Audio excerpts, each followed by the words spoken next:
This week in the Missouri Senate, we review another issue already starting to populate the pre-filed bills for next year. There were a bunch of people involved in that discussion. I think you had two sides that wanted to get something forward and wanted a path. Every year, it seems, there is some sort of approach to taxation in the Missouri legislature.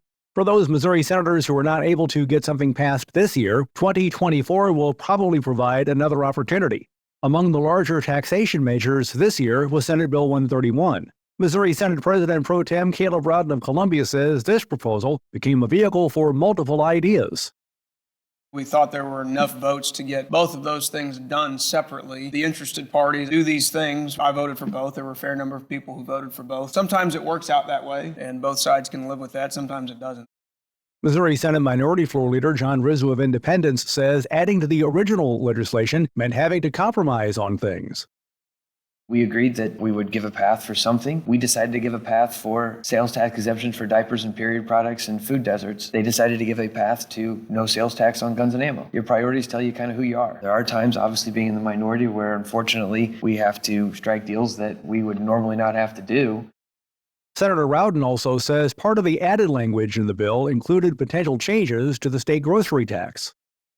The grocery tax costs a lot of money, as in billion type money. Part of it needs to be part of a grander discussion and a broader discussion relative to all of the various tax cuts, tax credits, tax incentives that we have passed this year. Individual areas, whether it be the House passing their big tax cut bill, us doing the groceries at one point, that all adds up. We can't be irresponsible about it. It's the reason why we have a fiscal oversight committee that's charged with making sure we're not getting too far out in front of our skis. On April 6th, Senator Rizzo says the vote on the firearms excise tax credit, which was also featured in the measure, could have gone differently.